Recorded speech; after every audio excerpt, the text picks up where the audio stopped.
Sorry, লাইনটা কেটে গেল, আবার বলছি। 27 তারিখে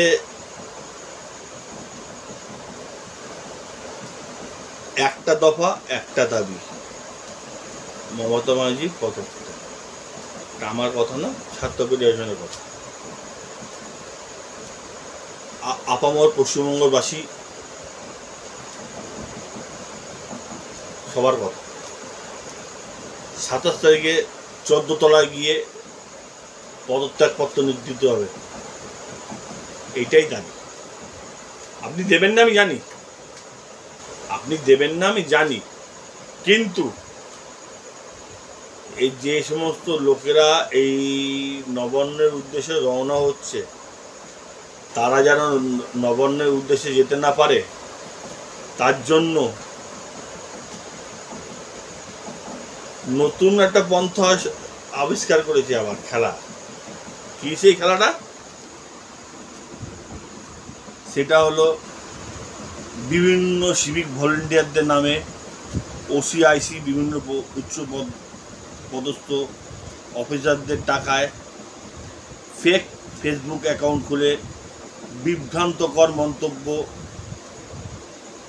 ও প্যাকট্যাক কোম্পানির লোকজন মিলে সবাই মিলে এটা চালাচ্ছে।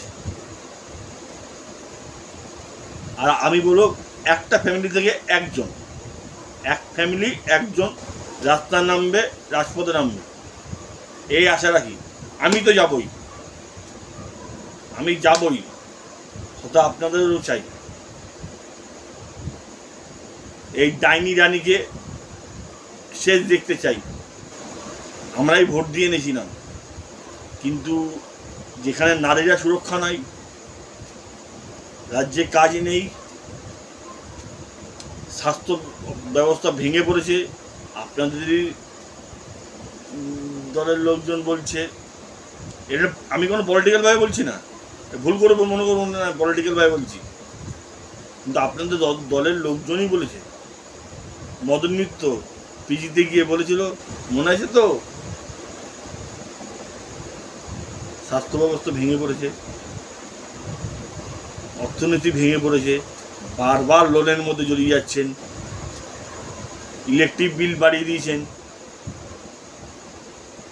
আমার মা বোনেরা 1000 টাকা লক্ষ্মীর ভাণ্ডার চায় না, কন্যাশ্রী 25,000 টাকা চায় না, চাই হলো সুরক্ষা। 25,000 টাকা একটা মেয়ের বিয়ে হয় না, তাও দিচ্ছেন আপনি, ভালো। কিন্তু এই 25,000 টাকা নেবে কখন? সেই যখন বেঁচে থাকবে তখন তো। মরে গেলে কি হবে? এই লক্ষ্মীর ভাণ্ডার 1000 টাকা কি হবে? কিছু হবে না, সব রেখে যেতে হবে। তো চিন্তা করে দেখুন কি করবেন। আর আপনার যে যারা ট্রাম্প কার্ড ছিল, সেই ট্রাম্প কার্ডটা তো মনে হচ্ছে আস্তে আস্তে ভেঙে গেছে। পাশ্চাত্যের মাতৃশক্তিরাও, মহিলারাও রাজপথে নেমেছে। পাশ্চাত্য সরকারের সংখ্যালঘুরাও রাজপথে নেমেছে। একটু চিন্তা করুন, 30% থেকে কত গেল। পলিটিক্যাল রং লাগাচ্ছি না, কিন্তু আপনি যত বড় বাপের পলিটিশিয়ান, আপনাকে একটু তো বলতেই হবে, না বললে তো হবে না। আজকের আবার একটা লেটেস্ট ঘটনা, আরামবাগ, মোস্ট অবলি আরামবাগের ময়নায় স্কুলে বাচ্চারা উই ফর জাস্টিস বলে টিফিন টাইম কি স্কুল টাইমের সময়, স্কুল শুরু হওয়ার আগে উই ফর জাস্টিস বলে রাস্তায় দাঁড়িয়েছিল। তখন আপনারা স্কুলটা তালাচাবি মেরে দিলেন। এতটা ক্ষমতা! স্কুলটা কার বাপের নাকি যে তালাচাবি মেরে দেবেন? ওই শিক্ষিকেরা কি বলেছে সেগুলো শুনুন। বাচ্চাগুলো বুঝতে শিখেছে।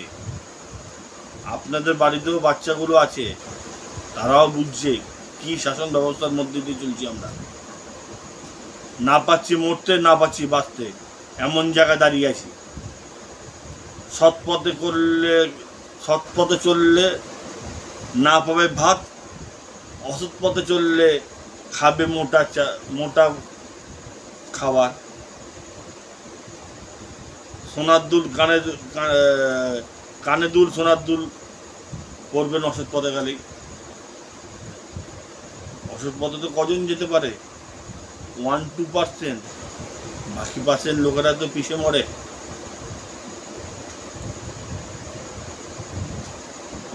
তাই যত লোকের কাছে ভিডিওটা যাচ্ছে চিন্তা করুন কথাগুলোকে আমি ঠিক বললাম না ভুল বললাম।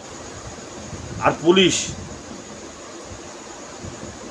তুমি যতই মারো, তোমার মেয়েও হচ্ছে বড়, তুমিও হবে বুড়ো,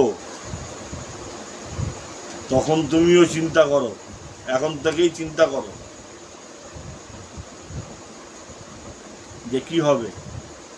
আমি বিশ্বাস করি যে 50-60% নিচু তলার পুলিশরা অনেস্টি আছে এখনো, বাকি 30-40% ডিসঅনেস্ট হয়ে গেছে। তাদের তো অনেক বেতন, অনেক কিছু সুযোগ সুবিধা, অনেক দিক দিয়ে ইনকাম, তারা তো গুছিয়ে নেবে, সরে যাবে। কিন্তু সরে যাওয়ার পর পাপকে ছাড়ে না, এর উত্তর কিন্তু আপনাকে দিয়ে যেতে হবে এই জগতে। শ্রীকৃষ্ণ বলে গেছে, আমার কথা না, শ্রীকৃষ্ণ বলে গেছে। রাম বললে তো আপনারা আবার গায়ে জ্বালা করে, সেই জন্য রাম কথাটা আমি একবারও বলবো না। শ্রীকৃষ্ণর গীতা বলে গেছে, গীতায় লিখে গেছে কি করবেন। আর একটা আশঙ্কা করছি, এটা খবরদারও ভুল করে করবেন না। গুলি চালানো, লাঠি চালানো, টিয়ার গ্যাস ফাটানো, জল কামান দাগানো খবরদার করেন না। আগুনের মধ্যে ঘি পড়ে যাবে, তখন দাউ দাউ করে জ্বলবে, দাউ দাউ করে জ্বলবে। পশ্চিমবঙ্গ এখন যা জ্বলছে আরো যা তীব্রতর জ্বলতে থাকবে। আর পশ্চিমবঙ্গের নাম তো ভারতবর্ষের বুকে কলঙ্কিত করে দিয়েছেন। সবাই ঘৃণা করে পশ্চিমবঙ্গের বাসীদের, শুধু একজনের জন্য, নাম বলবো না, বুঝে নিন। ভারতবর্ষ যেখানে এগিয়ে যাচ্ছে, পশ্চিমবঙ্গ সেখানে পিছিয়ে যাচ্ছে। তার তথ্যও দেবো আমি, 27 তারিখটা কেটে যাক, তার তথ্যও দেবো আমি। পশ্চিমবঙ্গে কীভাবে পিছাচ্ছে দিনকে দিন। কারেন্টের বিল বেড়ে যাচ্ছে, দ্রব্যমূল্য, বাজারের দ্রব্যমূল্য, শাকসবজি তরকারি সব দাম বেড়ে যাচ্ছে। এগুলো চিন্তা করুন, সব কিছু চিন্তা করুন আপনি।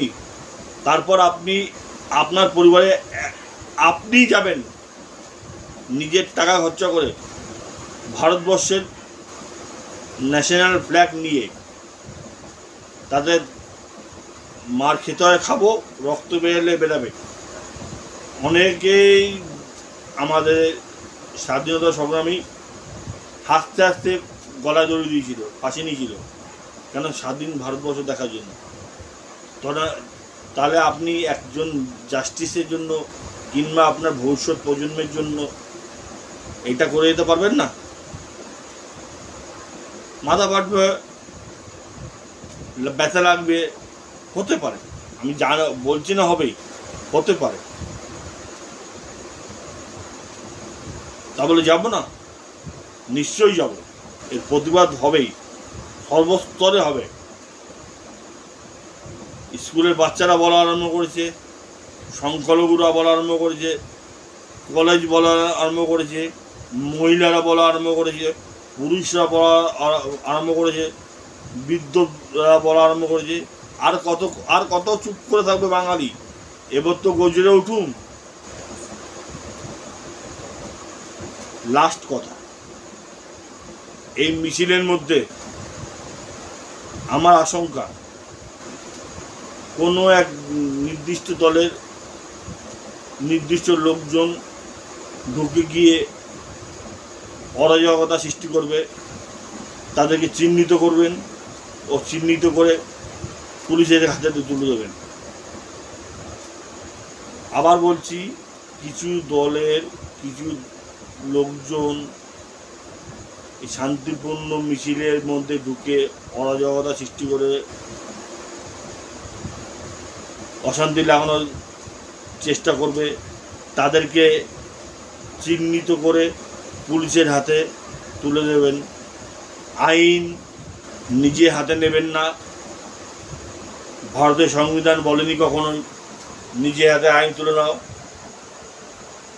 সুপ্রিম কোর্ট তো আছে, হাইকোর্টও আছে, কোর্ট শাস্তি দেবে,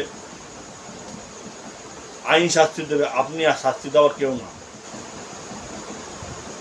কালকে কালকে না 27 তারিখে ওই নির্যাতিতা ডাক্তারবাবুর পিতাও যাবে। একটু চিন্তা করে নিন রাত্রে শোয়ার আগে। তার কারণ হলো, আমি জানি আমরা মধ্যবিত্ত, রোজ খাই, সেই জন্য যা কাজ করার কালকে কাজটা করে বুঝিয়ে, কাল আর পরশুর মধ্যে কাজটা করে রেডি করে নেবেন। পরশু দিন সকালবেলা 10টার মধ্যে বেরিয়ে যাবেন। কিন্তু রাস্তায় যেটা অনেক দুঃখী প্রভাবিত হবে, অনেক কিছু প্রতিবাদ হবে। বাস বন্ধ করে দেবে, বাস দেবে না, বিভিন্ন কারণ থাকবে। কিন্তু আপনার লক্ষ্য নবান্ন, যতটা পারবেন যাবেন, আর যতজনকে নিয়ে যেতে পারবে নিয়ে যাবেন। আমি যাব, আমার সাথে লোকও যাবে। এর কথা দিলাম। ভারত মাতার জয়, ছাত্র ফেডারেশনের জয়, নারী শক্তির জয় বলে রাখলাম। নিজের জন বলে কথাগুলো বললাম, মনের দুঃখটা। কোনো ভুল হলে মাফ করবেন, কমেন্টের মাধ্যমে বলবেন কীরকম লাগলো।